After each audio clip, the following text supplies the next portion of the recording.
We have been sharing with women and their support systems avenues through which they can get support, additional support in terms of treatment and continued holistic care. And this evening, like no other, we are going to share with you a session that is not going to be forgettable. So, good evening. Welcome. It's our session 2, and I hope that you have a wonderful evening with us. We also would like to share a few things with you. Remember to keep your mics muted and post your questions in the chat. We would have a small questionnaire for your feedback, so look out for that and take notes. It's very important. Anything that you don't understand, you can ask a question. Either you place it in the chat or when it's during the question segment, you raise your hand. Today, our moderator is Ambah Grant. She is the president of the TTEA, this is the Trinidad and Tobago Endometriosis Association. We are currently hosting Spotlight Endometriosis, and this is the platform that you are on. I am your host for today, Madixia Brooms. I am currently the vice president of the TTEA. And I know that persons are still coming in. I don't want you to miss a word that Dr. Janelle Jackman has to say. So I'm giving you all just a couple more minutes to get in, settle down, get your notepads, get your notes, your pens, and get ready to take notes. Do we have the disclaimer?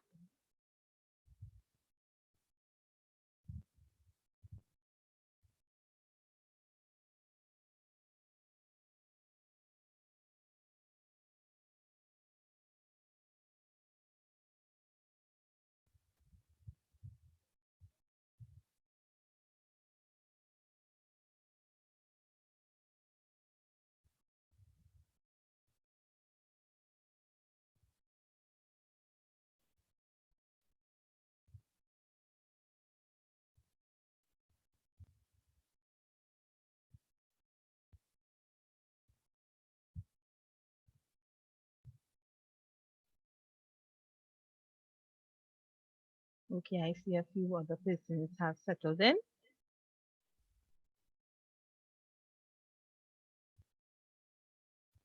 So, as I said before, we have Dr. Janelle Jackman with us. She is an accomplished board certified OBGYN, which is an obstetric and gynecology specialist with a passion for reproductive endocrinology and infertility. So let me see if I can break that down into anything that has to do with our endocrine system, and anything that has to do with our reproductive system, right? She has an intrinsic desire to help families meet their reproductive goals while stretching the boundaries of modern medicine. Dr. Jackman obtained her Bachelor of Medical Sciences degree as well as her medical degree from the University of the West Indies, St. Augustine. She is passionate about patient education and is an avid patient advocate. She loves sharing knowledge, and as such, she teaches resident physicians and medical students alike as well to write the board preparation questions in OBS and gynae. She also hosts and participates in many patient education and awareness seminars. both locally and internationally. Presently, she strives daily to provide a comfortable and caring environment in order to ensure that her patients are fully able to get their reproductive needs and goals addressed, ensuring that they fully understand the process and that they participate actively in their care. This evening, we have a great privilege. And if you were with us last year, you would have gotten such a full plate of knowledge that it would have taken a while to digest. And now that we've digested that first portion, she's here to give us another portion. So let us welcome Dr. Jackman this evening to our platform. Yet again, she's not a stranger. In fact, I look at her as a member of the TTEA forever. So, welcome Dr. Jackman to our platform. Thank you, Madixia. Hello, everyone. Thank you for joining. I'm going to just dive right in. And once I figure out how to share my screen, this one. And I hope you can see my screen. Can someone just come on and let me know? Yes, we can see your Yes, screen. you can. Thank you. Okay, so today I'm going to do, I should have actually just changed the heading. It's just endometriosis and patients with infertility, okay? So I'm Dr. Janelle Jackman, as Madixia said. I'm an obstetrician and gynecologist, endometriosis specialist, and minimally invasive reproductive surgeon. So endometriosis is one of my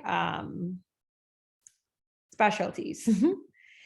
So what is endometriosis? So endometriosis can be simplistically defined as when tissue that is similar, and I use the word similar and not exactly.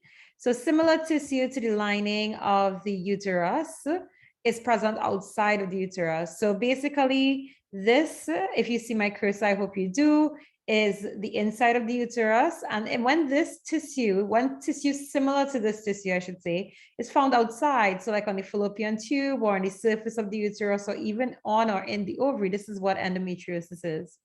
It is one of the most common gynecologic disorders, affecting approximately 10% of all reproductive age people assigned women at birth. And about 35 to 50% of patients assigned female at birth with pelvic pain and infertility. It is chronic, progressive, and estrogen-dependent disease, can cause pain, infertility, and organ dysfunction. Now, when I originally made this PowerPoint presentation, I was not as sensitive with my terminology that I am now.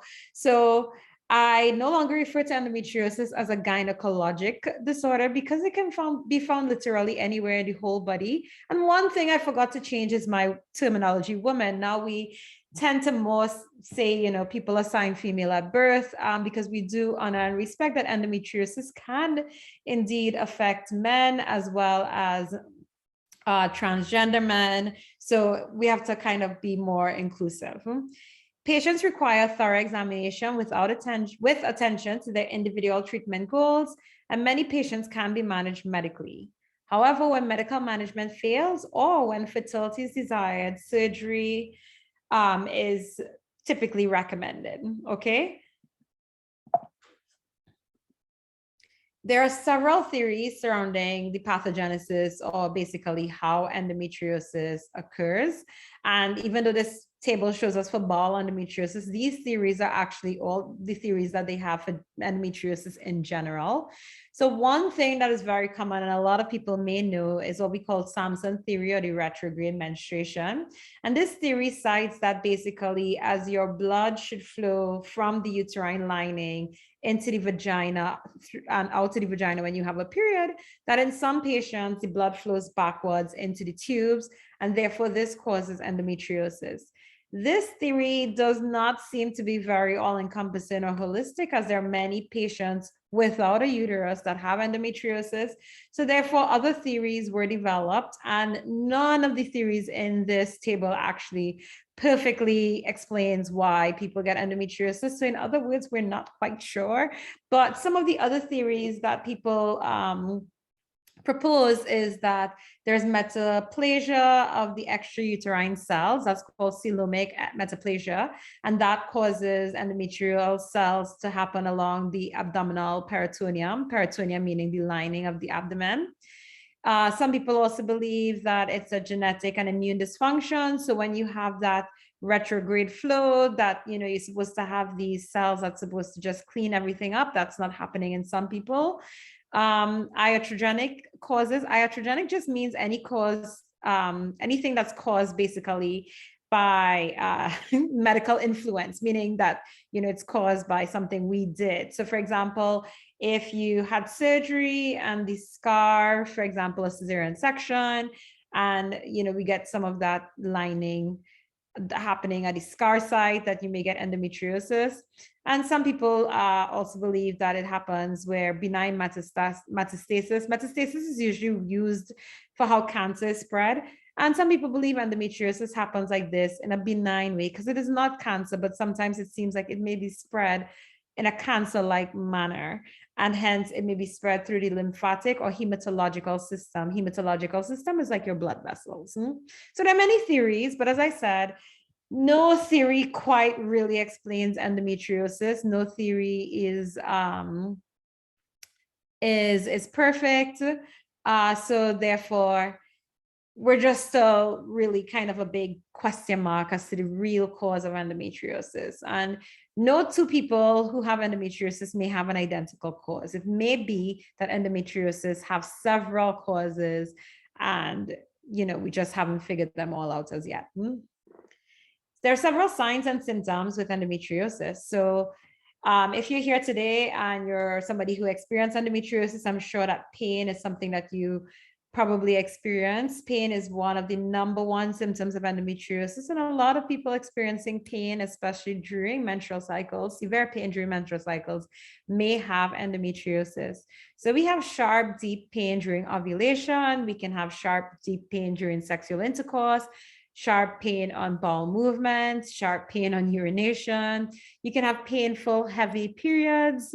You can have indigestion, diarrhea, constipation, nausea, bloating, especially around the time of your menstruation. And we call that an endobelly. Some people have like these very, very bloated, distended abdomens during their periods, endobelly.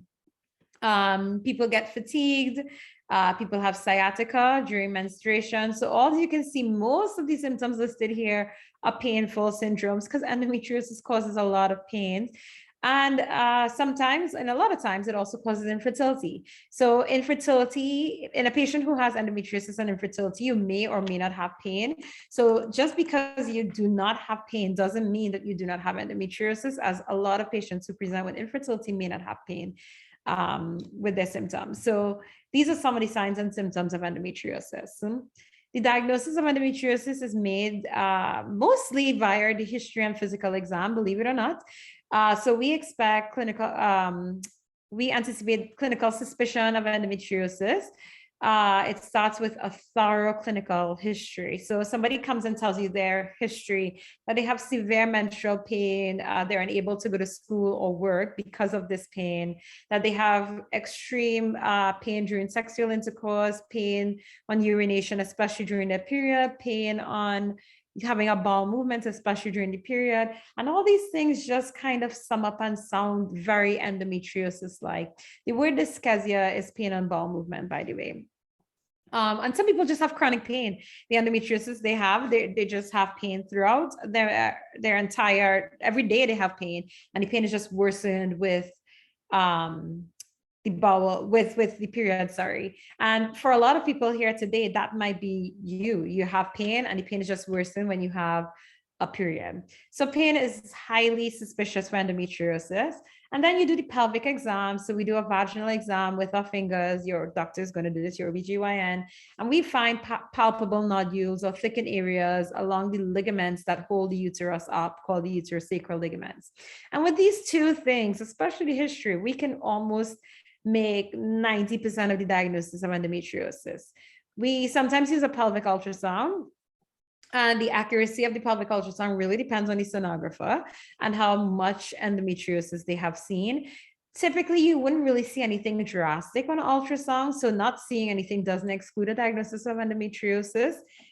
But if you have endometriosis in a collection of areas, for example, you have endometriosis in the ovary collecting, that's called endometrioma, that can be seen on an ultrasound, as well as if you have endometriosis collecting in the muscle of the uterus, that is adenomyosis. And some people may argue that's a different entity, but for my purposes, it's more or less cousins, and that can be seen on an ultrasound. A magnetic resonance imaging, MRI, may be helpful for surgical planning. That kind of tells us, sometimes it can see implants, especially if the implants are bigger. Sometimes it can tell us if your bowel is stuck together, there's adhesion, so scar tissue sticking organs inside together, and it really helps us with surgical planning. But your gold standard for your diagnosis of endometriosis is really surgery, laparoscopic surgery, keyhole surgery, minimally invasive surgery.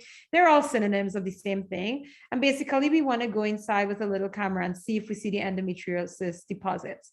Now, this may not be how we diagnose most people, because not everybody requires surgery. So to do surgery just for a diagnosis is a bit drastic, but to do surgery in somebody who you plan to do surgical intervention for, you can do diagnosis and treatment at the same time.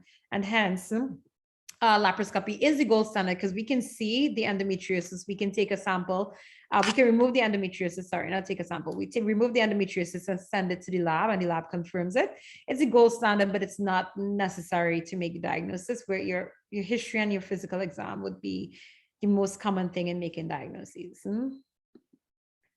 And as you can see, this is how we do the physical exam. This is the ultrasound. Okay, so we use our fingers and we feel along this ligament that holds the uterus up, and we can feel for the endometriosis deposits. So infertility and endometriosis. How does endometriosis affect your fertility? Well, let's first define infertility. And it is defined as not being able to get pregnant despite having frequent unprotected sexual intercourse for at least 1 year for most couples. And I put most couples as a caveat because over the age of 35, or if you have a known diagnosis of endometriosis, we usually tell people try only for 6 months. And if you're over 40, we tell people come and get intervention the moment you think you want to get pregnant, because with women, our fertility age is very important, right? So infertility may be a result from an issue with either you or your partner, a combination of factors that prevent pregnancy. Endometriosis is one such cause of infertility, and it is present in at least 25 to up to 50 people who have infertility, compared to only in 5% of fertile people.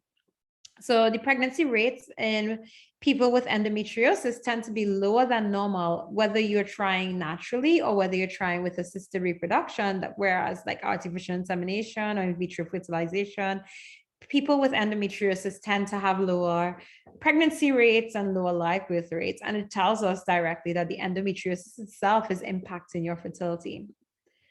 And these are several ways that you have a reduced pregnancy rate due to endometriosis. One, it may distort your pelvic anatomy due to adhesions and scar tissue. So imagine endometriosis being like the lining of your uterus. When you have a lot of estrogen, the lining of the uterus grows and the endometrial deposit may thicken as well. And then when you are having a period, your lining of the uterus is shed and you bleed out. And that happens similarly with the endometriosis, but it's inside the abdomen and pelvis. There's nowhere to go. There's no outlet. So this causes a very inflammatory environment where things can get stuck together, and that's called adhesions or scar tissue. And we can have the fallopian tube, like in this diagram, kinking on itself, like a kinked hose. There's no flow in it anymore. It gets obstructed because it kinks. And this is one of the ways that endometriosis can cause infertility. The other way in this diagram, as you can see, is that the end of the fallopian tube, which is supposed to be open to get that egg, is blocked because it's actually stuck onto the uterus. Decreased fertilization can also be a reason for infertility secondary to the effect of endometriosis on egg quality, embryo quality, and implantation. So endometriosis affects your egg quality and your embryo quality, which may lead to decreased pregnancy as well.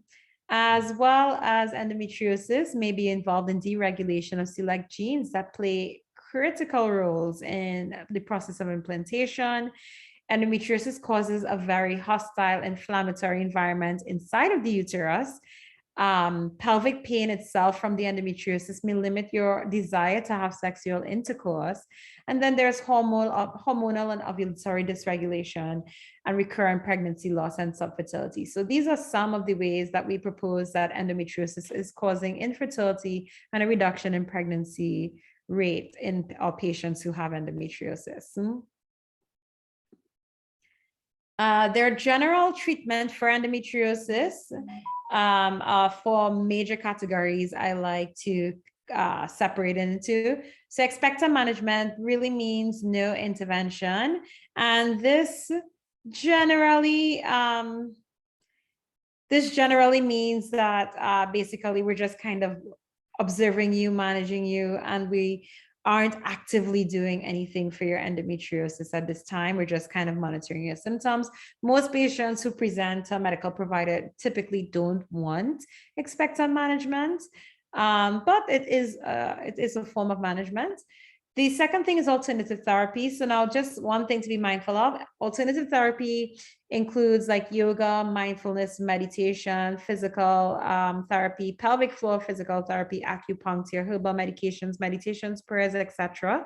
And these are good adjuncts. I like to actually call them complementary. So I'm very shocked that I put alternative when I made this presentation. I like to call it complementary therapy because alternative give the idea that it should be A or B, whereas I like A and B. So you can do these things in addition to some of the other treatment formats. So complementary is a better word. And then medication or hormonal treatment. These include your birth control pills, taking progesterone, or Lissa is a specific medication made for endometriosis, Lupron, but not many people like Lupron anymore. But these are all hormonal therapy, which means that you really will not be able to use these treatment and try to get pregnant because they're all affecting hormones, which means that they're all going to have some effect on decreasing pregnancy naturally. So these are, great treatment in patients who are trying to treat the pain symptoms. They're not so great for the people who are trying to get pregnant, unless you're using it for a specific time prior to getting pregnant.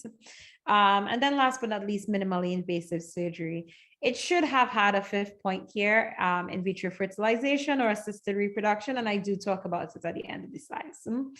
So a patient can also incorporate lifestyle modification in all aspects of treatment. So exercise for at least 30 minutes for 3 to 5 times a week could be a great adjunct to treatment, regardless of which treatment option you do choose. Increase in omega-3 fatty acids, fruits, vegetables, decreasing red meat, quitting smoking, quitting alcohol, drinking. So just a general good lifestyle with diet, exercise, is great ways to add on to any of your treatment modalities. Expectant management, I describe this as already, which is watchful waiting. It's basically where we're just kind of managing you by performing tests, doing your ultrasounds. We're not giving you any medical intervention or therapy.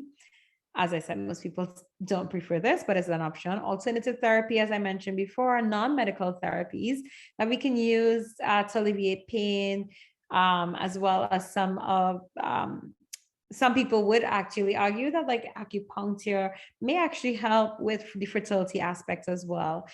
Just know that in these treatment modality, we're not actually getting rid of the endometriosis. We're really just helping you cope with the symptoms of endometriosis, and in some cases, believe that it does increase the inflammatory effect, which may make you more fertile.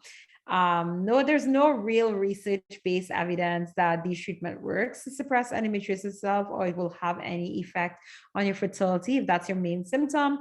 But I always think that these can be used complementary to your medical and surgical intervention. In terms of the medical therapy that we spoke of before, the hormonal therapies that we spoke of, they will interrupt the normal cyclic production of reproductive hormones. So as I said, that adds these, they will work well, especially for pain, but they definitely are not a modality that you're going to actively use when you're trying to get pregnant, because they're all going to decrease pregnancy. They usually, most of them will affect and decrease ovulation, and you need to ovulate or release that egg to get pregnant. So these are not necessarily what you will use when you're actively trying to get pregnant, but just know that there are treatment modality. And just always want to highlight that there's no association with long-term use of oral contraceptive pill and decreased fertility in the future. A lot of people get really worried that using birth control pills are going to make them, render them infertile, and this is not proven to be true, okay? So this is just temporarily preventing ovulation, and it does not give you an overall impact in the end. So with respect to surgical intervention, surgical care can be broadly classified as conservative when the reproductive potential is retained, semi-conservative when reproductive ability is eliminated, but ovarian function is retained, and radical when the uterus and the ovaries are removed. So depending on your age, your desire for future childbearing, and deterioration of quality of life, these are some of the main considerations when deciding on the extent of surgery if you choose surgical intervention. In patients who have fertility as a desire, then most times we're going to go with conservative surgery, because we want to make sure that we keep your reproductive potential as defined here. And in some patients, they may go with semi-conservative, but because they still have their ovaries, they can actually, using a surrogate or a gestational carrier, get their eggs, do IVF, and have someone else carry the baby. But in most cases, and I'll kind of stick to most cases here, we're going to go with conservative therapy, where we're just going to remove the endometriosis, but keep the ovaries, tubes, and uterus intact so that we maintain our reproductive potential, okay? Surgical efforts are aimed at removal of the endometrial implants and correction of anatomical distortions. And the implants can be ablated using either laser energy or electrosurgical techniques. Full resection of the implants and the adjacent peritoneum is considered to be the treatment of choice. So what does that mean? If this is the endometriosis, let's just say my ring is the endometriosis, some people will just like do a laser and burn it away. It's not really burning, it's cauterizing, but for lack of a better word. Or others will actually remove it completely. And the preference is to remove it completely. We don't want to, like, when you burn it, I like to kind of compare it like mowing the lawn. So you may get rid of it right now, but the root is still there and it can regenerate, as opposed to uprooting the lawn, and that's like removing it, resecting it, and therefore we're not giving the opportunity for that particular implant to regenerate. However, even after surgical intervention, you can re-get endometriosis. And because we don't fully know what causes it in the first place, as I mentioned in the beginning, then it's kind of difficult to say what we can do to prevent it, apart from having a really, really good surgeon remove every single endometriosis that they can find. Okay. The exact mode of surgery will depend on your surgeon expertise and experience, as well as availability of proper instrumentation. Preference will be for excision of endometriosis, and preference will also be for laparoscopic surgery, as I mentioned before. Keyhole surgery, minimally invasive surgery, laparoscopic surgery, they're all synonyms. And it basically means we're not cutting you open like you would for a C-section with a big scar. We're making tiny holes and putting instruments on it. One is conventionally laparoscopic surgery, or one is robotic laparoscopic surgery. And when it comes to surgery, that difference really doesn't make a difference. Once it's laparoscopic surgery, whether you're using a robot or not makes no real difference, except if your surgeon is just more comfortable with one modality or the other. But the outcome will be the same.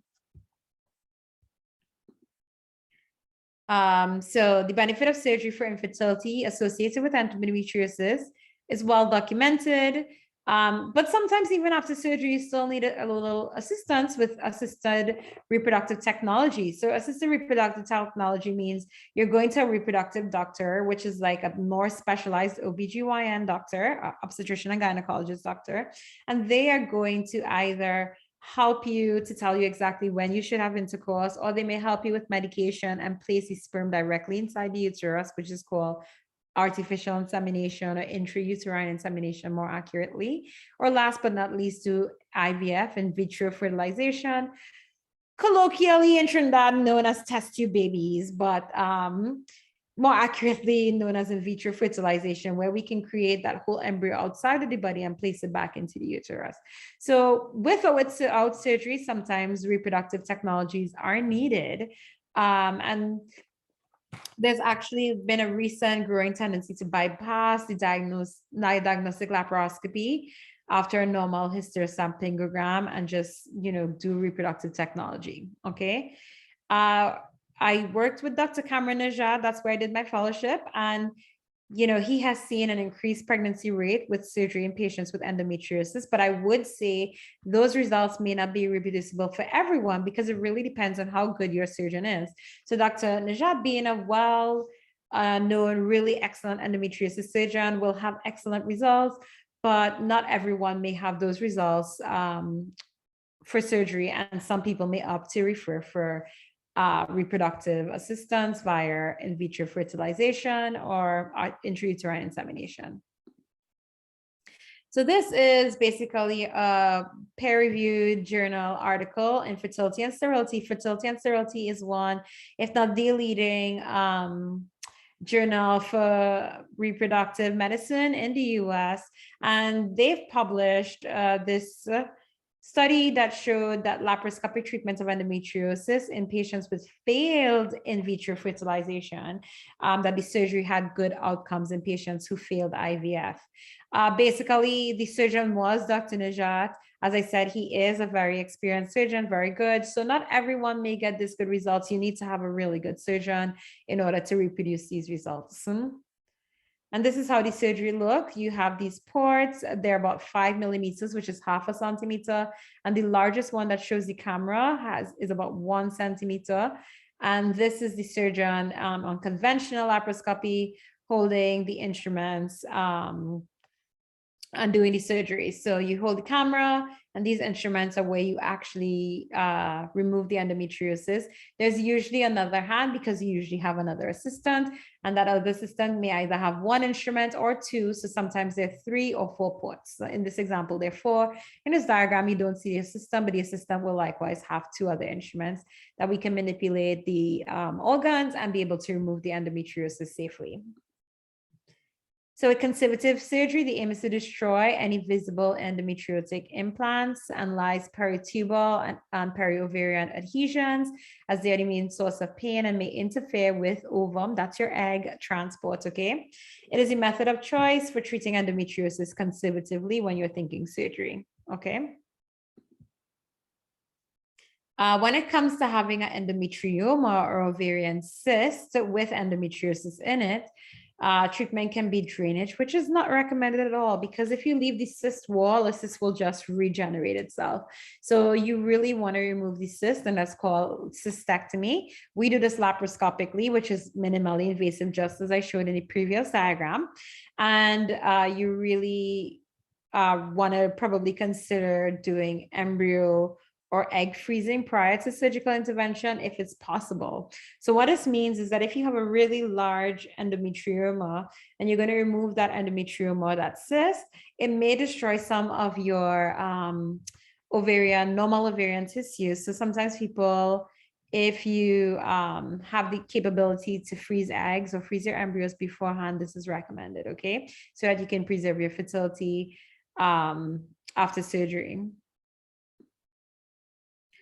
A lot of people always ask about staging because they think that it's like so crucial and critical. One thing I want to say is that despite the fact that the American Society of Reproductive Medicine came up with this staging, the staging has not been found to be very helpful in terms of determining patients who have pain, or determining and predicting surgical outcomes, or determining and predicting, more importantly, if you'll be able to get pregnant after surgery. So the staging is really, I would say, a way to communicate what we found, and it's less a way of saying that one person is not going to get pregnant or one person is going to have more pain. There's 4 stages, stage 1 to 4, ranging from minimal, stage 1, to severe, stage 4. And I can tell you that there are patients with stage 1 who have really severe pain and are unable to get pregnant. And we have seen patients with stage 4 that walking around and don't even know they have endometriosis, and it's usually discovered maybe in a cesarean section or surgery for some other reason. So the staging classification does not tell us anything about your pain. It doesn't tell us anything about your fertility. We may assume that people with stage 4 may have more pain and more infertility, but we have not found that to be consistently true. Okay. So I just like to discuss staging from the standpoint of the staging kind of helps GYN communicate what they saw, how deep the implants were, how much adhesions you had, etc. So anyone considering surgery, I always like to give a little recommendation on how to choose a surgeon. And this is important because we spend a lot of time reading up our disease and what we have, and that's very important as well. But then who's going to treat you is also important. Somebody can be an excellent doctor, the best in the world at what they do. But if what they do is not the specialty you need, they're not going to be helpful, okay? So you can have a great OBGYN, but you have to figure out if that great OBGYN is great at surgery as well. So you want to do your research into your doctor, confirm the certification.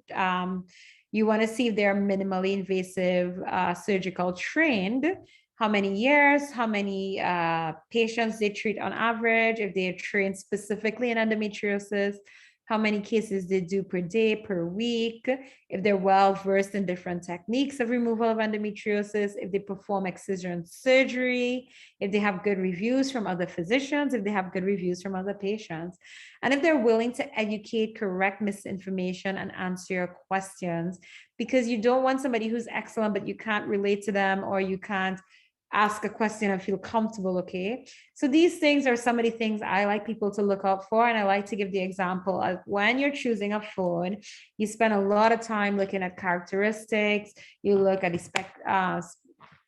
specs of the phone, you want to know what's the quality of the camera, the audio, the memory, but you only have one body. If you break this phone now, I can replace it. I can go to any store and replace it. I may not want to, but I can.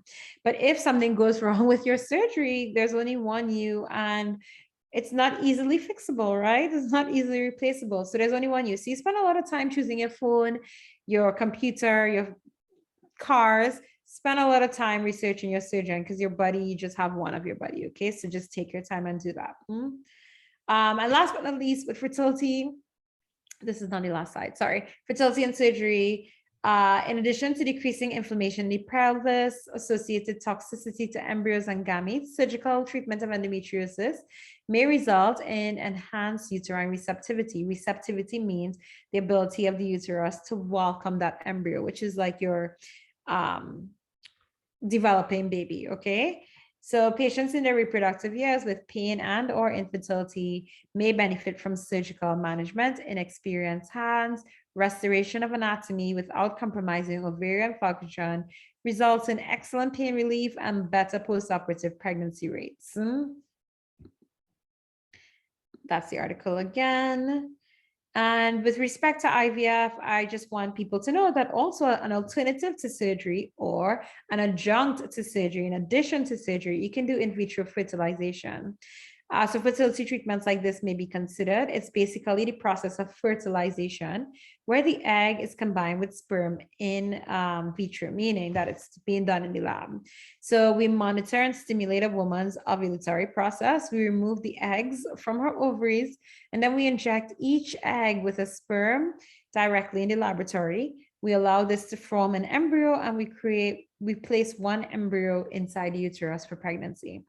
And some studies suggest that this may be equivalent to surgery in the treatment of endometriosis. Some studies suggest that it may be superior. It really depends on who you're reading. But the point is, in vitro fertilization and assisted reproduction is a treatment modality for endometriosis. So we always want to remember to include this. In conclusion, it should be remembered, however, that the success of treatment when it comes to surgery is dependent on the skill and the expertise of the surgeon in thoroughly treating all the endometriosis, not on the methods or instruments used. we recommend a multidisciplinary management of complicated extragenital endometriosis, starting with medical management and proceeding to conservative surgical measures when we treat endometriosis, and just always remembering that assisted reproductive techniques can be used to treat infertility with or without surgeries in patients with endometriosis. Thank you. Any questions?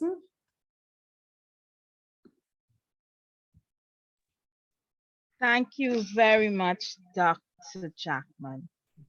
As usual, you have filled us up.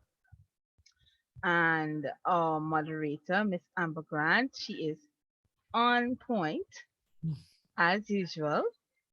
And she's going to take us through the question segment. Feel free to post your questions in the chat. And if you want to send it directly to Miss Ambah Grant, you can do so as well.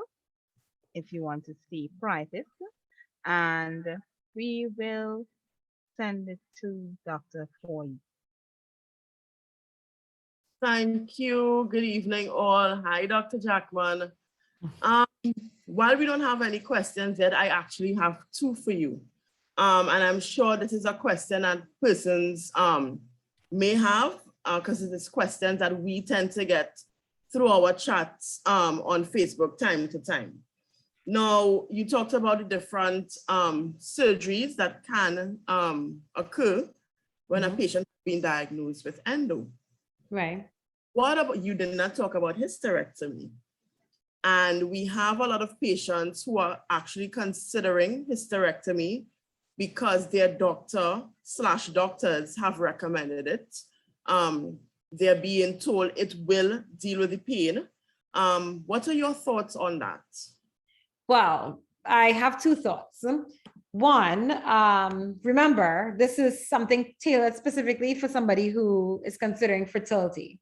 So if you are considering fertility and we remove your womb, then that's no longer any chance of any natural fertility, okay? It doesn't mean that you can't have a child, which is why I did have the semi-conservative option, but I didn't delve into it, because semi-conservative is basically the hysterectomy, but leaving the ovaries behind, okay? So if I remove your womb, and the womb is where you're going to carry the embryo and the pregnancy, you don't have the womb, then there's no way for you to have natural conception. There's no way for you to get pregnant naturally at all. The womb is that's going to hold that baby in. I believe that a lot of OBGYNs, especially OBGYNs who don't have a specific training on endometriosis, use hysterectomy as a cop-out, for lack of a better word. A hysterectomy will not cure endometriosis. And by the definition of endometriosis, it will make sense why a hysterectomy will not cure endometriosis. If you remember in the beginning of my presentation, I said endometriosis is tissue similar to the lining of the uterus being found outside of the uterus. So if it's found outside of the uterus and I remove the uterus and I leave all this tissue outside of the uterus still there, you still have endometriosis, but now you have no uterus and endometriosis. So a hysterectomy does not cure endometriosis. So anyone who tells you a hysterectomy without trying anything else, without suggesting anything else, I always recommend a second opinion. You want to make sure, as I said in my slide, and I think that I may want to refer to that slide basically to highlight the option of choosing the surgeon. And that's why I always include that slide in my presentations, because I think it's just super important. Do you see that slide now? I don't know if you see it. Yes? Okay. So yes, Doc. Yes. So because not all OBGYNs are created the same. And I'm not just saying this from my experience because I've trained in endometriosis, but I can tell you pre and post training, the doctor that I was before learning a lot about endometriosis and delving into it versus the doctor I was before that, after that point, sorry, it's two completely different people, completely different thinking mindsets. So if your doctor as a first treatment is saying, just remove the uterus, especially if you're in your 20s and 30s, especially if you're considering having children, and they give you no other recommendation, but let's get rid of the uterus, I think you deserve a second opinion, and use this slide to guide you as to how to make a second opinion. There are not many minimally invasive surgeons in Trinidad, and there are not many endometriosis specialists in Trinidad. So unfortunately, you have to do your intense research, and TTEA does have a list, I believe, of the actual endometriosis specialists in Trinidad.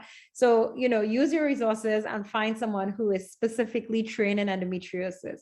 The option should be hysterectomy being your last resort. I'm not saying hysterectomy is not an option. In some patients, we have to resort to doing a hysterectomy, but it definitely was not the first thing we tried at all.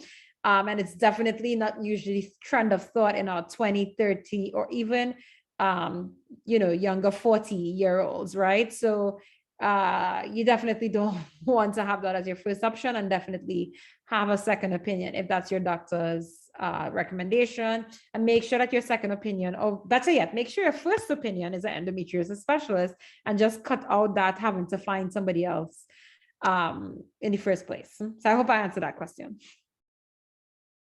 Yes, you did. Thank you very much for that. I know we do tell some of our members when we are told that, they're being advised to do a hysterectomy, we do tell them get a second, third, hey, a fourth opinion, especially if you want to have children. Yes. Now this ties in, one person has asked, can endometriosis be cured, without surgery, such as diet? And that tied into a question. I know some people tell you, I've had persons say, well, I've had children and my endo is cured. And I'm telling myself, but endometriosis cannot be cured. So this person is asking, can it be cured without surgery, such as watching your diet, probably looking at the alternative methods of treating with the symptoms? Can endo be cured? So endometriosis cannot be cured, not even with surgery. We don't call it cure even with surgery. If you have a really good surgeon, you can definitely probably get rid of all the majority of the endometriosis implants. And if it's done really thoroughly, there's a very high chance that it may not recur. We still cannot use the word cure, because a lot of people with endometriosis, even with good surgery, in years to come, the endometriosis recur and it comes back. The thing about it is what diet and my complementary, which I had listed as alternative, but I like it with complementary medicine, can do.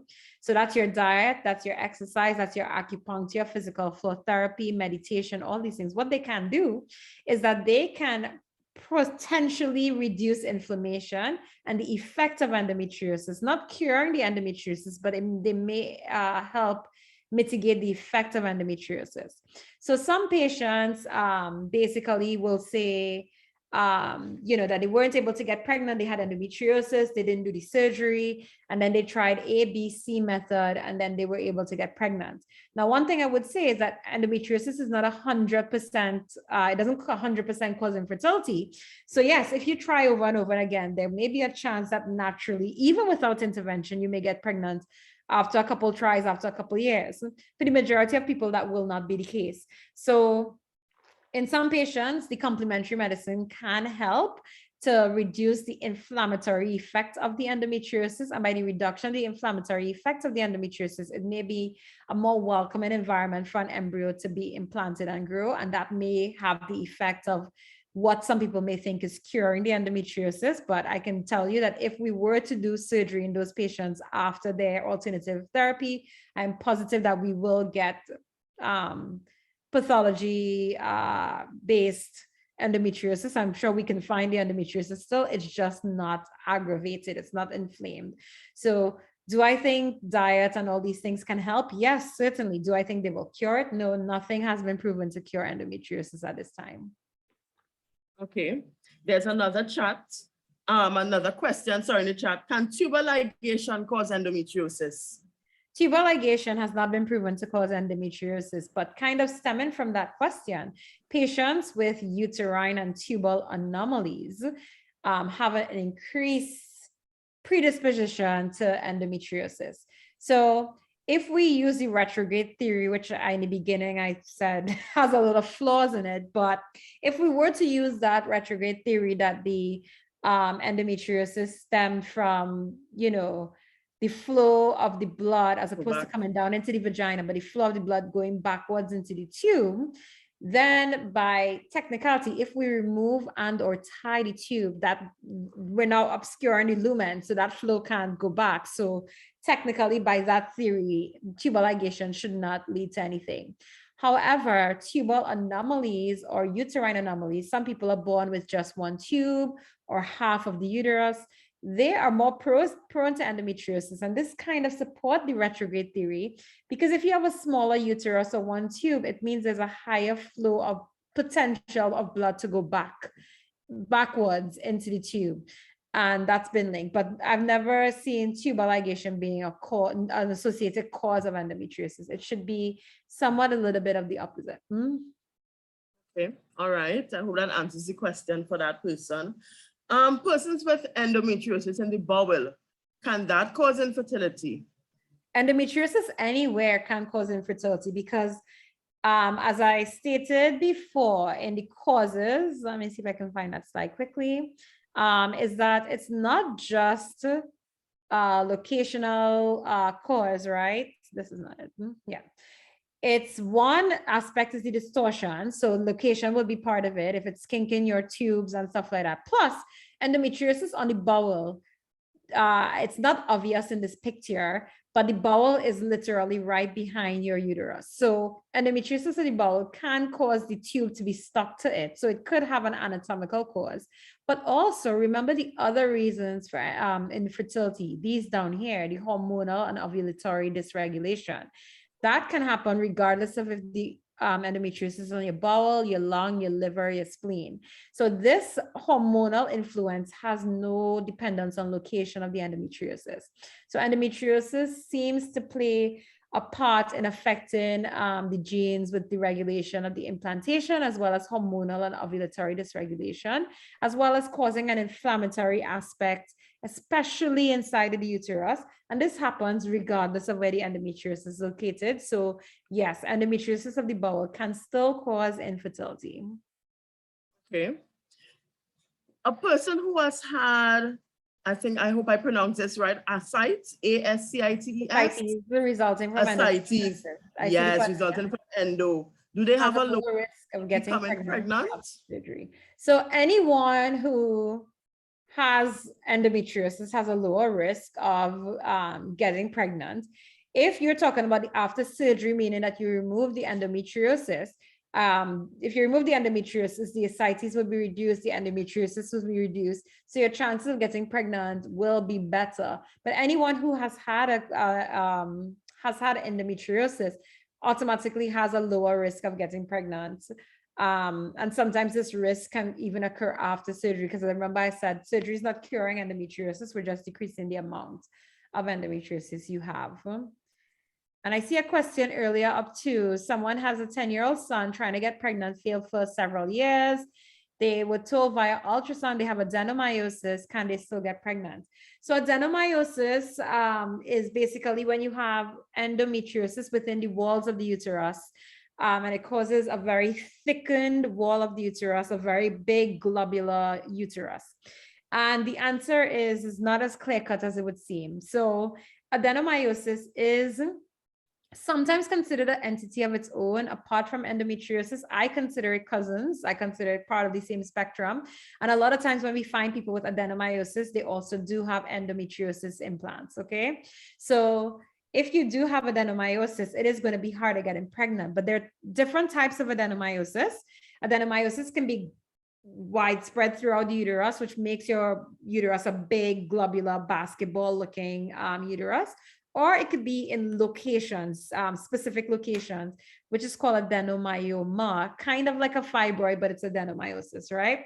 In the case of adenomyoma, it's less impactful in terms of it decreases your chance of getting, it's less infertility, it causes less infertility. Whereas if it's the overall adenomyosis, if you have a really huge uterus, then basically that one affects your fertility more. And it affects it not just from the endometriosis effects, but part of you getting pregnant is the ability of that uterus to expand and accommodate the baby. There's different things coming into play. So adenomyosis just is not a great environment for implantation. However, you said that you had a baby 10 years ago. So my question would be kind of like if it was a cesarean section versus a vaginal delivery, and if you had adenomyosis from before. Because if you had adenomyosis from before and you had a baby before, it may be possible. However, in 10 years, depending on your current age, a lot has changed. So if you had a baby at 30 and now you're 40, your fertility decreases a lot after the age of 35, especially after 40. So that may be a reason for not getting pregnant. So I just always like people to know infertility is not necessarily I see one thing and that's the reason. Some people have multiple causes. So adenomyosis, endometriosis can be a cause, but let's remember age is a factor, and 10 years difference is a big difference in terms of age. That takes somebody from 20 to 30, 30 to 40, and your fertility is constantly decreasing. Over 10 years, it would have decreased a lot. Okay. Yeah. Okay, another question. What is the treatment for ascites? Ascites, if considering pregnancy. If you're considering pregnancy, yes.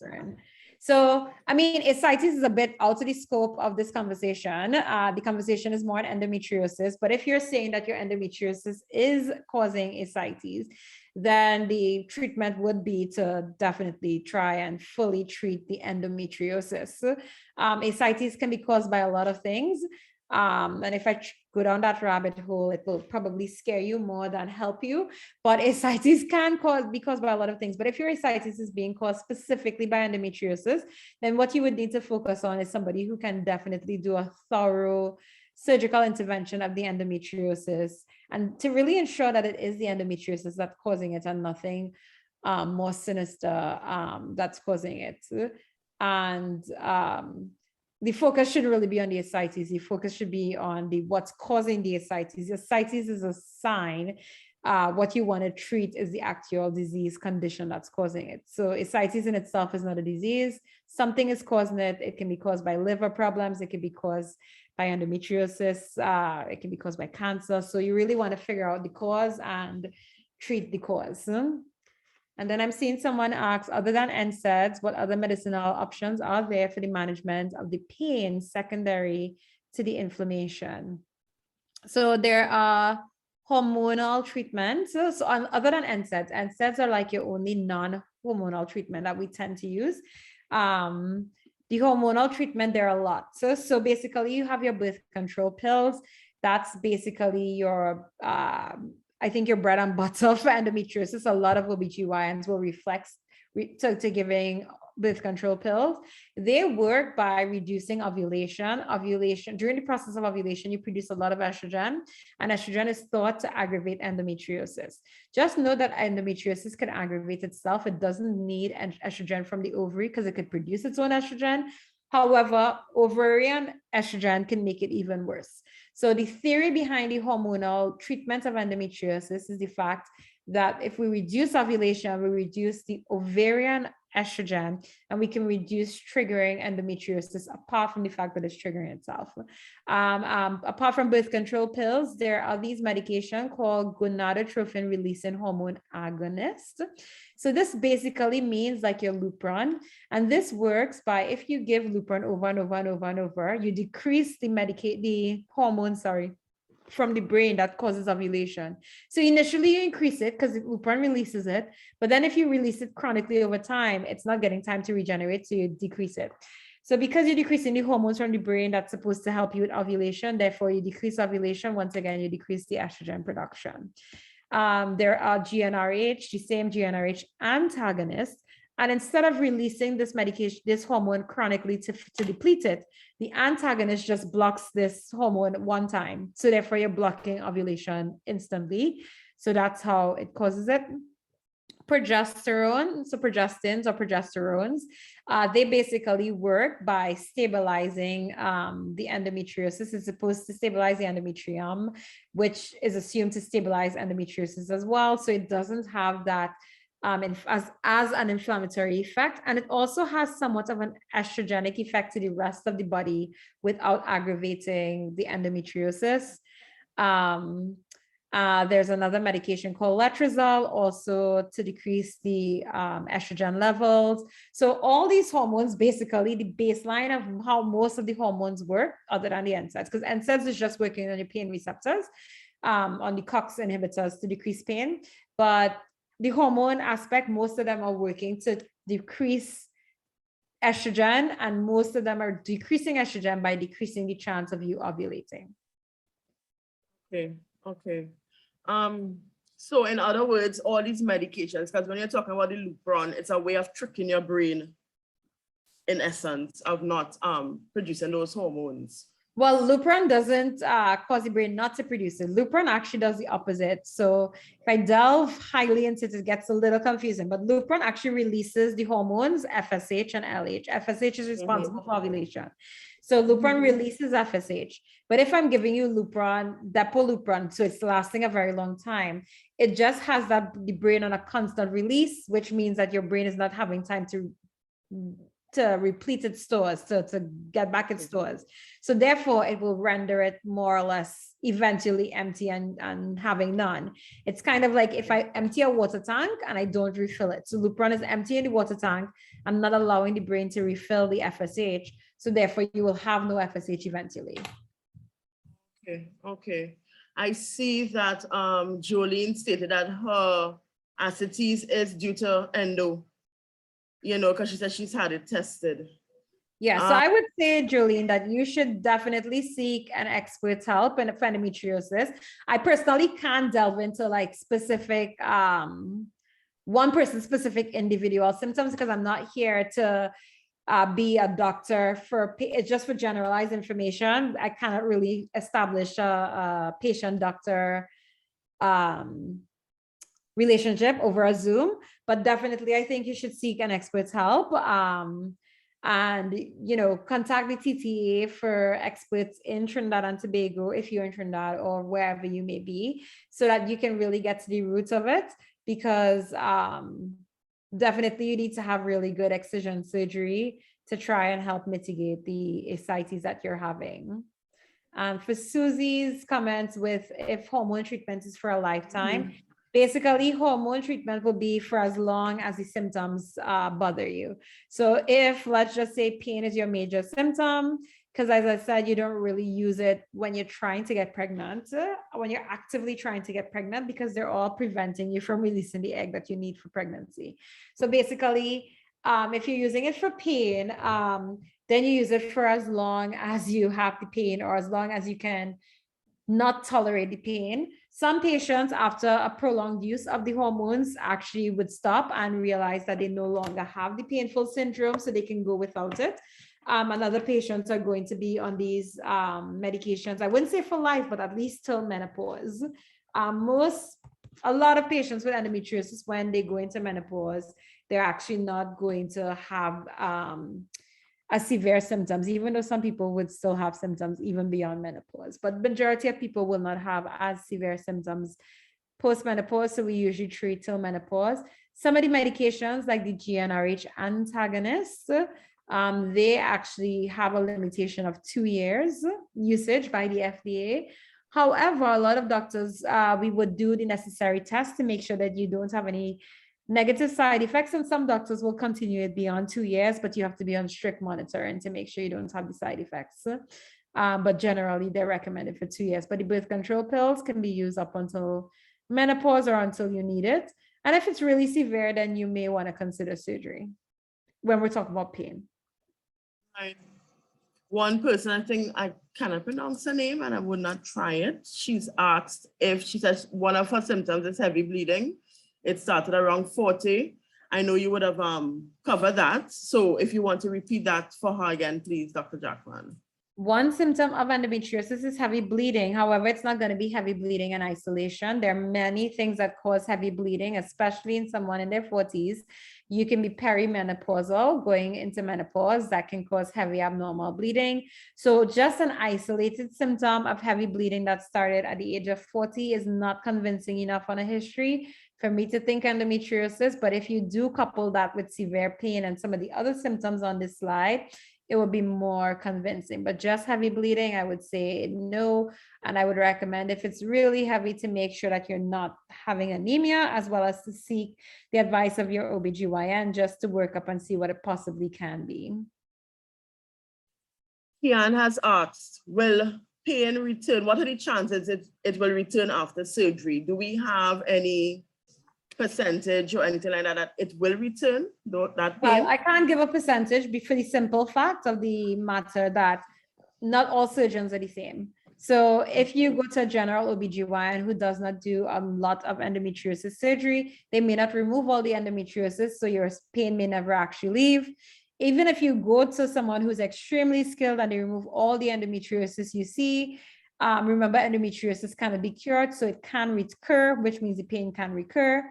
The side effect of surgery can be adhesions and scar tissue. So endometriosis itself can cause adhesion and scar tissue, but surgery for endometriosis can cause adhesion and scar tissue, which means that if you have surgery, adhesions and scar tissue, that in itself could cause pain.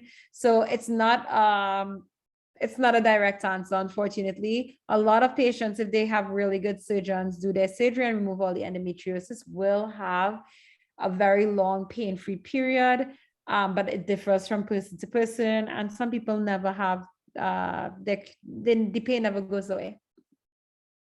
Okay, Susie has also asked, what non-surgical treatment would you recommend for endometrioma? Realistically, there's not much that can do for endometrioma non-surgically. We can try the same hormonal therapy. The difference with endometrioma and endometriosis, remember, endometrioma is that it's building up in the ovary. So realistically, because it's an accumulation of the blood in the ovary, most times, especially depending on the size, we don't find that much will help with that, because it's a cyst. A cyst means that it can always regenerate itself. So I would say not much can help. If you're referring to after surgery, if it could recur, it can recur, because I would keep repeating this, endometriosis cannot be cured. So there's always a chance of recurrence because we can't cure it. But if you've had it removed by someone who does a really good job, the chances are less, provided that they remove the endometrioma along with any endometriosis. If we leave endometriosis behind, then everything, has a much higher rate of coming back. Yeah. Okay, I think you're right. Susie said she got it. Thank you for that.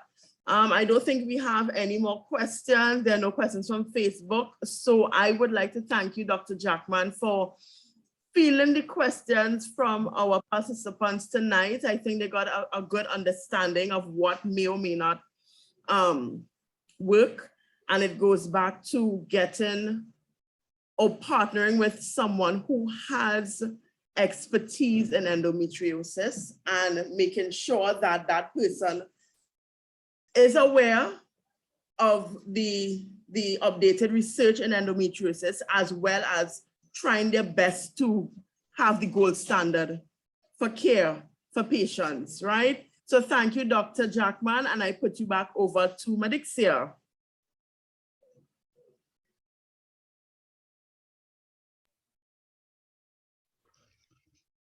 Yes, I was just enjoying the conversation.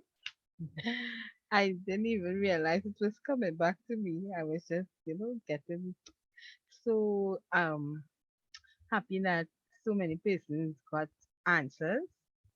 I'm so happy that they were able to ask questions that they may have had for so long.